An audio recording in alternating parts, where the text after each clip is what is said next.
Tiestön rakentaminen vaatii suuria uhrauksia. Näin on käynyt myös täällä Ritukan siirtolapuutarha-alueella, jossa yli puolet alueesta on jäänyt uuden tien alle. Valtion kaavoituskomission puheenjohtaja Jaakko Parantainen, mitä on tapahtumassa suomalaiselle kesän vietolle?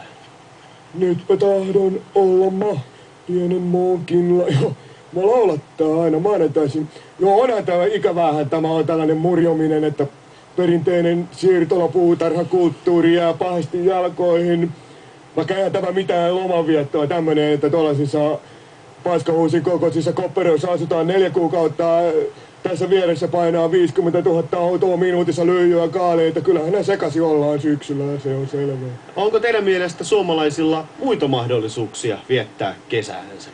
Joo, totta kai. Varsinkin tää tällainen asuntovaunupelleily ja yleinen rällästäminen, että jollain alitehoisilla taunuksilla vedetään tuolla sellaista jäähallikokoista häkkyriä perässä ja lapset takapenkillä ja sitten mennään johonkin leirintäalueelle, millissä siellä ollaan ja kaasuelat poksuu ja paska haisee. Ei, se on hirveetä mun mielestä. Kiitoksia, Jaakko Parantainen. Perinteinen patikoiminen. Siis Lappiin reppuselkää, ilman radioa yksin sinne, se on mun mielestä sellaista, niin teki Tarzan. Mies, joka roikkui lianeissa ja ymmärsi luonnon päälle. Sä taidat olla joku Viinamäen miehiä ja sulla toi kaali rupeaa helottaa. Onks ne kaikki kakkosen toimittajat ollaisi samanlaisia? Mene sinne Ohranjyvään, mä en jaksa sukas puhua mitään. Kiitoksia, Jaakko Parantainen.